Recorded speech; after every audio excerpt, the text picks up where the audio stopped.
So I'm going to talk around some of the themes in the myth of Parsifal today. And Parsifal is the knight, one of the three knights that finds the Holy Grail. And in his story, we see a universal reflection of the problems we face in our life. And it's such a beautiful symbolic story, and there's so much depth to it. And the first problem that comes along is the mother wound, because his father's a knight, and she keeps this a secret from him. She keeps his destiny a secret from him, because his father has been killed, and she overprotects him, and she knows that she watches this young man's behavior, and she knows that he has this destiny in the world, and she does everything, or she has a sense that he, because he has this aspiration. He meets some knights in the forest, and their shining armor pulls him in, and he's so taken by them. And that's what everything in our power, like this there's been a lot of studies done in psychology that overprotection leads to psychopathy, because it's coming from a good place in certain ways. It's a bit like this whole culture around Black Lives Matter and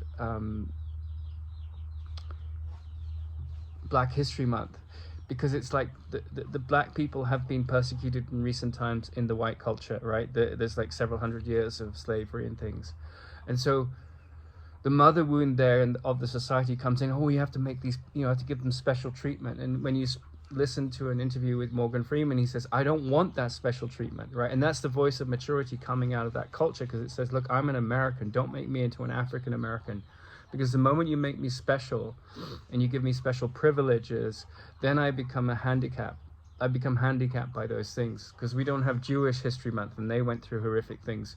And so when you start to make the wound and the fear around the wounds of the history the story of your identity, then you become enveloped in this casket of victimhood, right? And so the wise voice says no, and that wise voice rears its head in Parsifal, like something in him rises to the occasion, and his contest with the Red Knight, which is whenever you face in life some kind of crisis to your personhood, then that's the Red Knight coming in, and you either become a victim to this. The Red Knight charges into the court, and he looks for an equal adversary, and this is when Parsifal, and it's this innocence in him that because he's this most formidable knight in the kingdom, but he is able to rise up to the challenge, whereas everyone else is just like their insecurity is like too great, and so innocence is what will get you through to the Grail castle in the end. And this is the great mystical power of and it's the thing is that people, when there's a great myth like Tristan and Isolde or Parsifal or Christ or Buddha, these people are not the people you read about in the story. They are reflections of the journey that you're on. That's why the myths are so wonderful. So the question is, who does the Grail serve, and how is that relevant to our day? So in the Grail castle there's a king, right? And when he's a young man, he starts to get a taste of the divine world when he eats a deer or a rabbit. I don't recall which animal it is, but it's on a spit cooking, but it's of another man, right? And he was coming into a place of awareness that this world isn't all it's made out to be. And so that's the beginning of the spiritual path, and that's the beginning of psychotherapeutic wisdom as well. And oftentimes people teaching psychotherapy aren't aware of the myths and the mythic significance in their own lives, and so they're going by the book of this very dry sort of bibliography modeled test set of the world. And obviously there's a lot of value in statistics, there's a lot of value in looking at the lessons that we can glean from experiments, but the mythological significance, that was something that, you know, Jung kept to. He realized the power of stories, right, is really, really important to looking into your own psyche and seeing what's talking in you, because myth is just the study of what's talking in you. That's all it is. And your personal dreams are a reflection of your aspirations, and they're your myths. And the society's dreams, the society's myths are its dreams, right? So dreams and myths, they exist in a realm beyond the rational mind that is bigger, broader, and vaster, and connects us with meaning.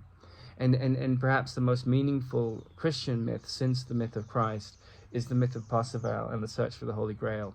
So he goes into the castle, and the question is, who does the Grail serve? And that's such a deep symbolic question. The Grail serves the Grail King, who's the wounded masculine, right?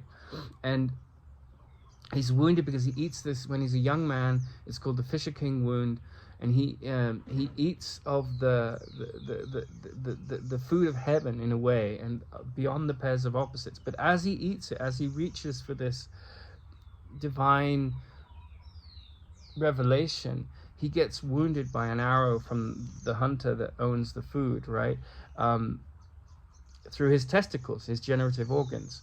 And that's symbolic of men's challenges. We're talking about intimacy, men's challenges with handling the feminine intuition and all these things, coming to a healed story of the inner androgyny, the masculine and the feminine dancing in attunement with each other in ourselves.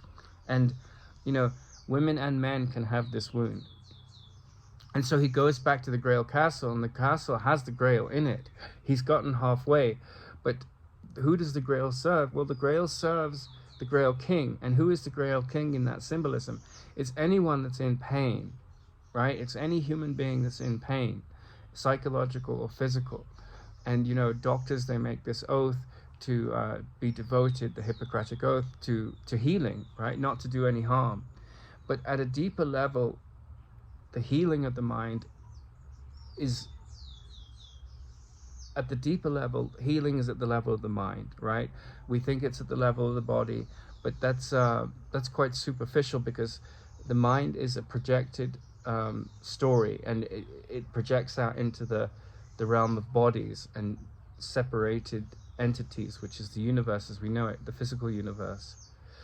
And so when the Grail is reached by Parsifal, the neutral angels from heaven come down. And that's a really significant moment, because that's where you begin to see the movement of wisdom and Christianity as a body towards the teachings in the Course in Miracles. Because the Course in Miracles says the body is a wholly neutral thing. And once you see that, you can project the ego thought system onto it, or the thought system of spirit. And the thought system of spirit is where I'm not going to attack or defend. I'm not going to take sides. I'm not going to become a victim of the ego's thought system. And Parsifal is married happily to Condrimoras. He's living in the world. He's doing the deeds of the world. But the thought system that's informing his logic is one that doesn't take sides, but understands the root of the pain in us. And he serves that part of his mind which sees that which is wounded as healed already. And this is the significance of the neutral angels that descend from heaven with the Grail, because what attacks and defends is not neutral. It's caught in the heaven, hell, up, down, pleasure, pain, good, bad, dualistic world of fear, which is, and it doesn't bring heaven to earth. It brings this fake heaven and this pious heaven and this, you know, I'm a sinner and you're a sinner and we'll never be good enough heaven. And it doesn't transcend that logic, which is not logic at all. It's fear, and it's like a sugar-coated turd. We're caught in this diet of fear, and we've dressed it up as something it isn't. And so this is why the Course in Miracles is such a revolutionary teaching, because it's saying, look, where there's attack thoughts or defense thoughts, you're trapped in the ego's thought system, and you can't transcend.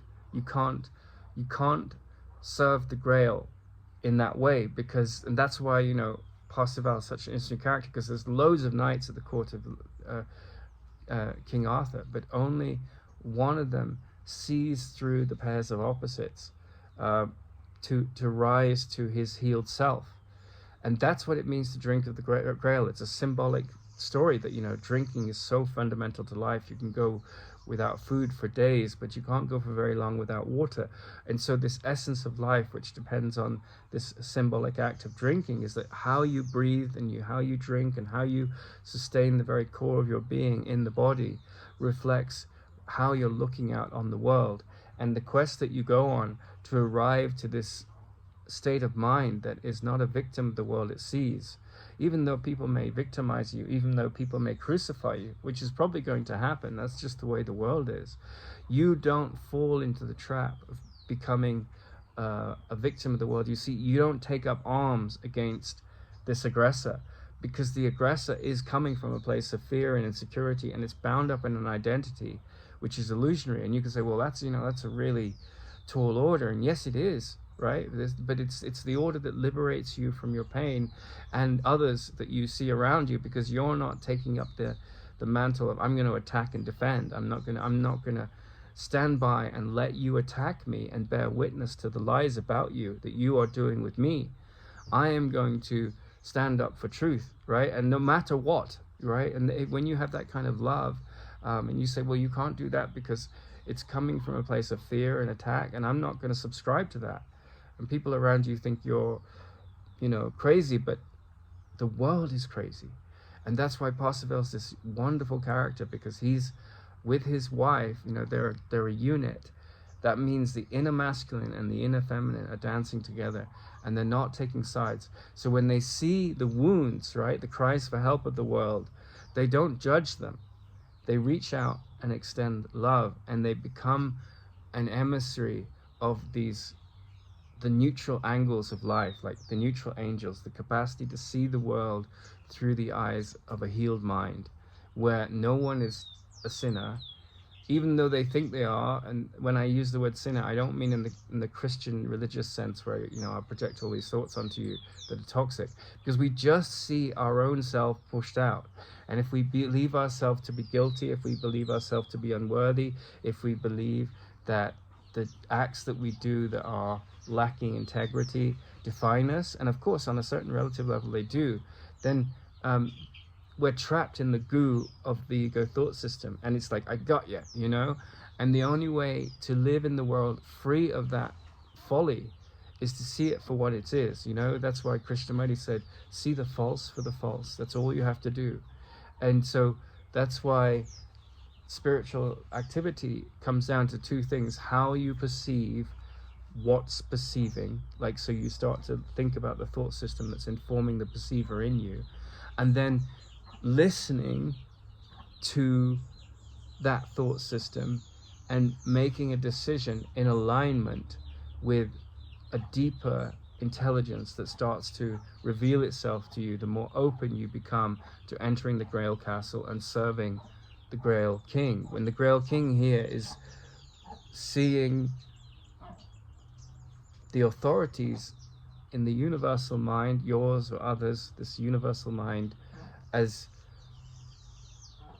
though they may demonstrate to your senses and through their words and through their actions that they are trapped in the wound of pain and duality, what you see is their healed self, because that reflects back to you the healing that you need to affirm.